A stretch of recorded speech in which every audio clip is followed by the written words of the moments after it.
After 34 matches, the Philadelphia Union's regular season has come to an end. And yet again, for the second straight season, we are ending the season in similar fashion. Another historical season which saw the Philadelphia Union break their franchise record for points, same as last season. Next seasons where the Philadelphia Union were exciting and were one of the better teams in the Eastern Conference. This year, however, they were in first place for a majority of the season, and like last season, they stumbled to the finish line. And like last season, the Philadelphia Union's regular season ended with a loss to New York City Football Club. Sunday afternoon, NYCFC and the Philadelphia Union faced off in Chester, Pennsylvania at Town Energy Stadium. And here on DOOP By The River, we're going to review this match. Although it's going to pain us, we still have a job to do here. Well, my Dupero, get ready because I'm about to bring you that energy as we review the Union versus NYCFC. Stay tuned. And dale!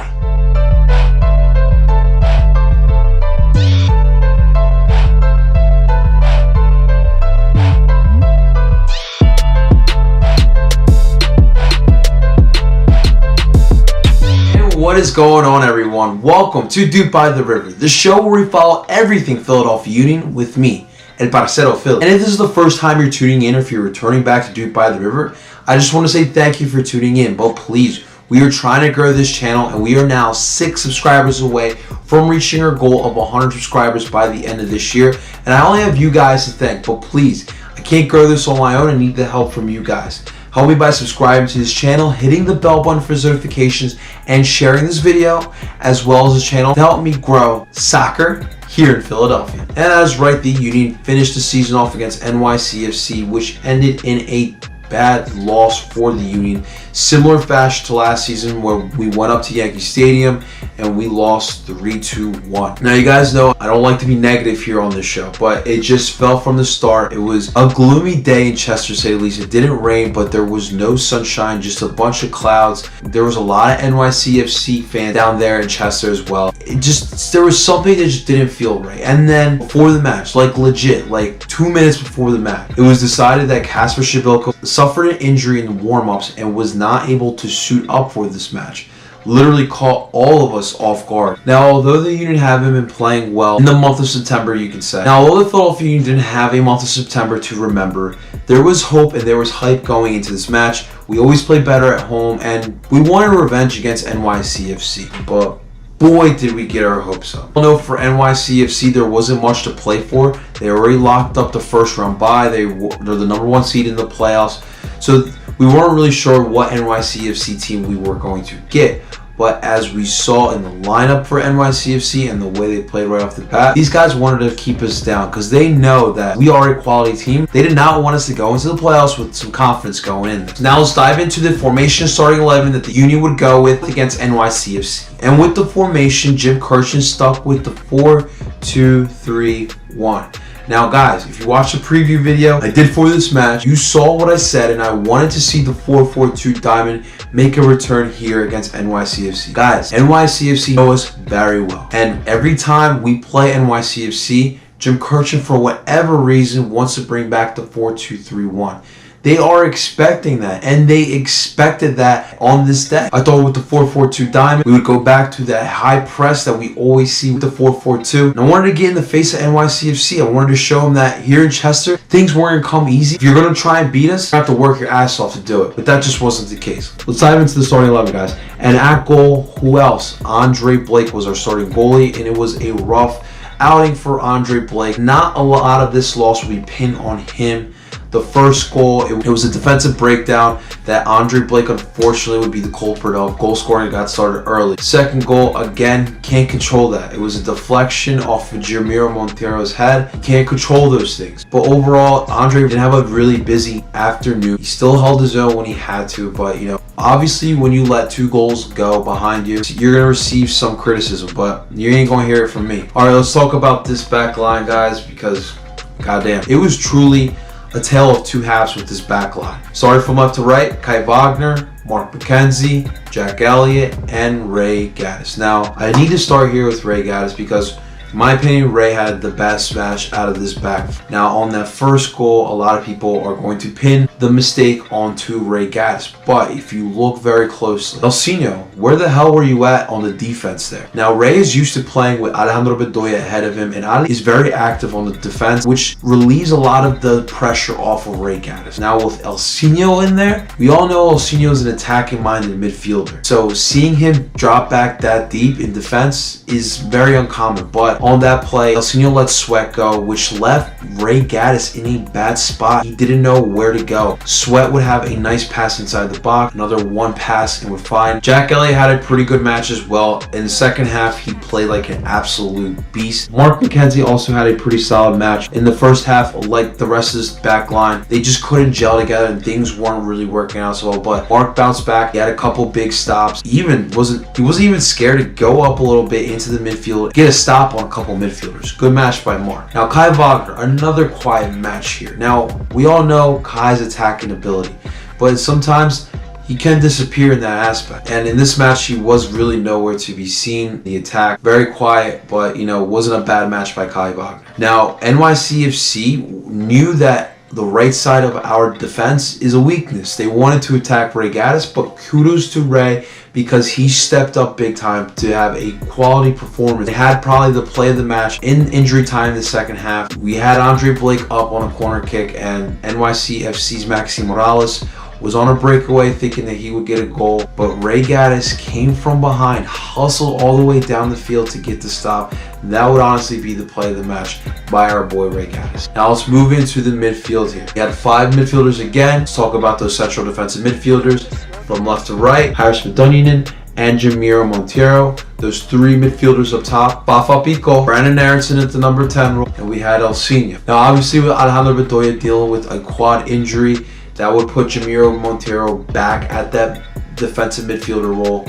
We all know his versatility, and that's honestly the best option to put there at that central defensive midfielder role. Harris Meduninen had a solid match as well, had a couple long passes. His forte, those 3 midfielders up top. Now, obviously, the injury to Kasper Shibilko, which we will discuss in a second, affected the lineup that Jim Kirchner wanted to use. He originally had Andrew Wooten in the spot that Fafa is, but the injury of Kasper forced Wooten to move up, putting Fafa out there, and honestly was a quiet match by my Fafita. You really did not hear much from him. Usually he's very effective against NYCFC, but it just wasn't the case for this match. But other guys have to step up. Brandon Aronson wasn't one of those guys. Now, as we all know, Brandon Aronson is going through a proud moment in his young career. Getting called up by the senior U.S. men's national team is always a huge accomplishment.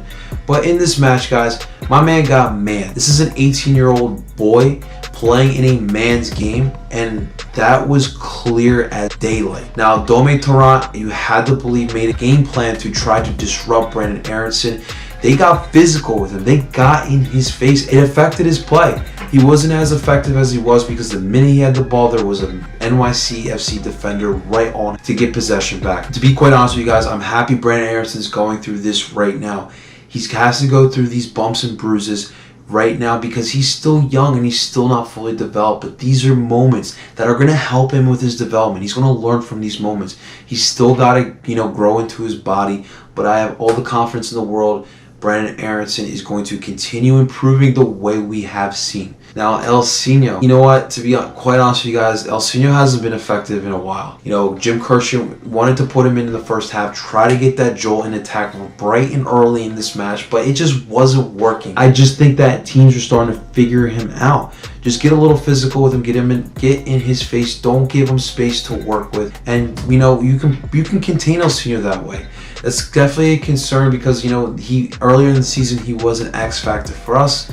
Right now, he's struggling like a couple other players on this team. Now up top, guys, we had Andrew Wooten getting the start there. And obviously, like I mentioned, Kasper Shibilko injury, which was a weird injury to say the least, forced Wooten to get back up there. Now I will say this, guys, Wooten didn't have a good match, but is it me or he looks a little bit out of shape? To me, he looks a little bit more girthier than when he first arrived here in Philadelphia. He's having troubles adjusting to the MLS He's been great off the ball, but we brought him here to score goals because that's what he was doing in Bundesliga too. And so far, that hasn't been the case. I mean, I wanted to see him out on the wing with all that freedom out there. I wanted to see what Wooten could do. To be quite honest with you, I just don't see the speed, the quickness he needs to play out on the wing. He might just be a number 9, guys. And right now, it's a little bit of a concern if that's the case because, you know, Casper is the number 9 for this team, and that is stamped. When you look at these forwards, Fafa Pico, Sergio Santos Gomes, those guys are versatile, and those are guys that can play out on the wing, play anywhere in the midfield, and can play up top for Jim Kirchen as well. All right, so the substitutions for Jim Kirchen. In the 60th minute, we saw Marco Fabian come in for Elsinho. In the 75th minute, we saw the youngster Anthony Fontaine come in for Fafa Pico. And in the 80th minute, this was the head scratcher for me. Jim Kirchen put in Matt Rial for Brandon Aarons. Now, you guys have heard me all season long plead for Jim Kirchen to give Matt Rial some minutes, especially when Kai Wagner was hurt. But in a match where you need goals, all right, you need some sort of impact. And we were losing the battle in the midfield. Me personally, I would have subbed in Warren Crayval for Brandon Aronson. I would have moved Crayval back at the defensive midfielder, and I would have moved up Jamiro Monteiro. Jamiro Monteiro, with the tenacity he has and the ability to be effective on the attack, I thought that would have been a better move than putting Rial. Rial really wasn't much of a factor in the 15 minutes that he was in the match. I thought better move was getting Crayval in there. Crayval has proved to you this season that he can be somewhat effective on the attack, but that's the only substitution I had a problem with. Marco Fabian could not be much of an impact. He did get the PK goal, but other than that, really nothing stood out to me when it comes to Marco Fabian, except for maybe starting a tussle with Sean Johnson. Man, Sean Johnson, you're up.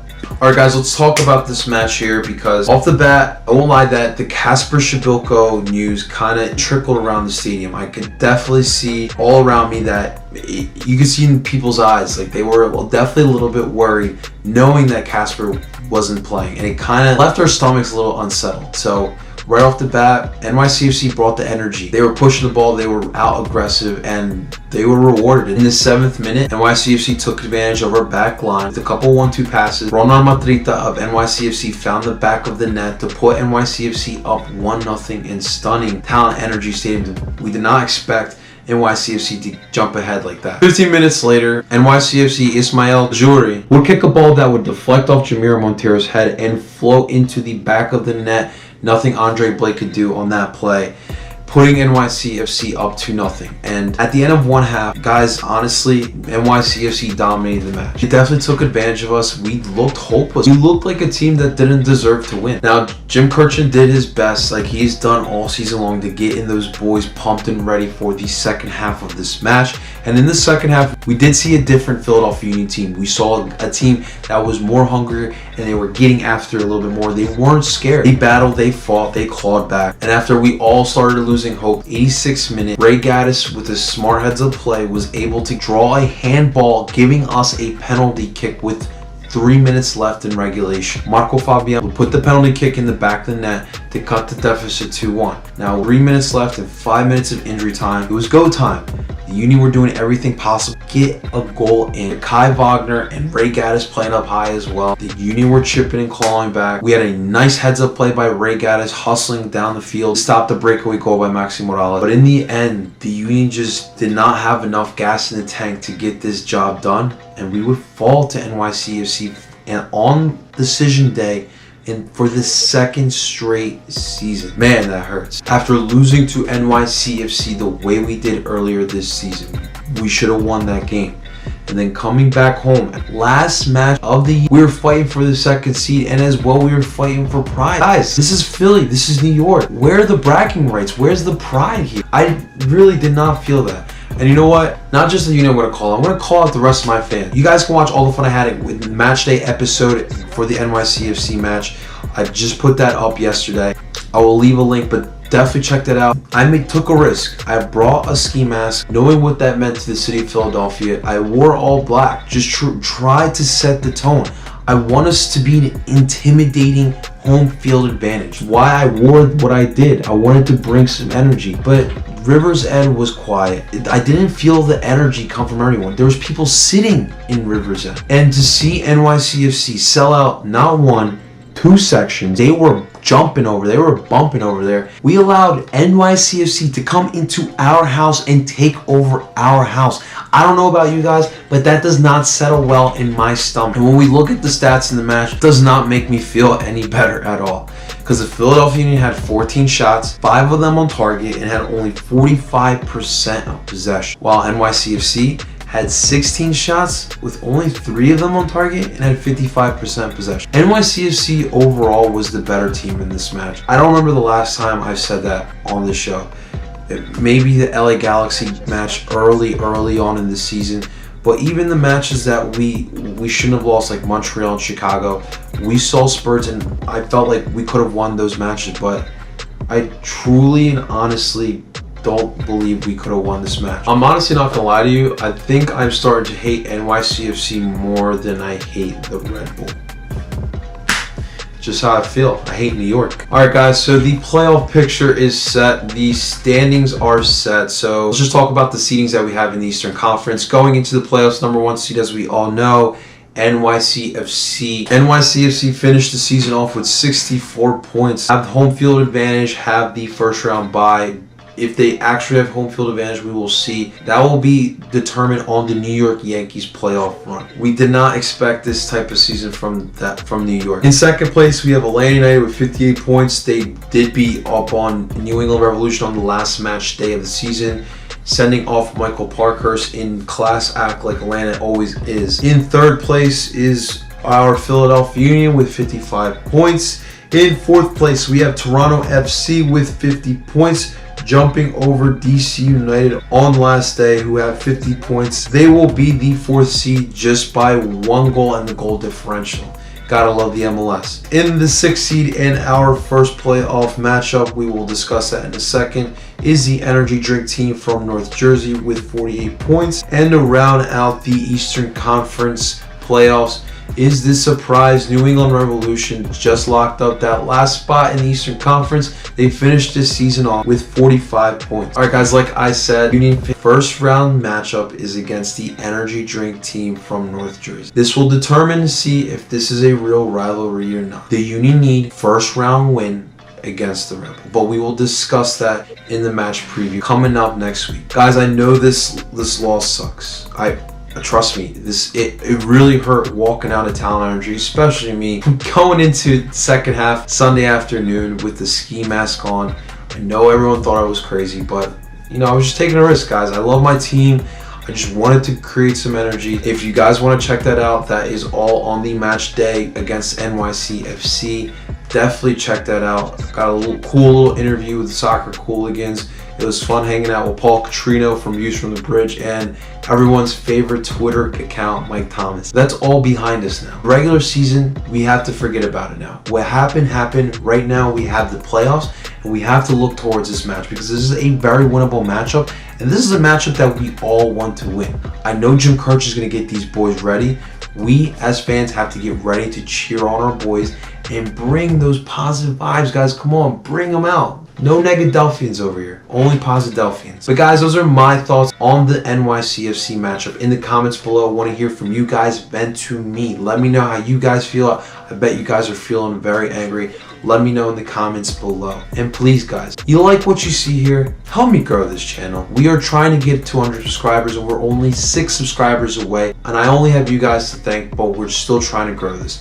Help me by liking this video, subscribing to the channel, hitting the bell button for notifications, as well as sharing this video and this channel. But until next time, my duperos, vamos la you.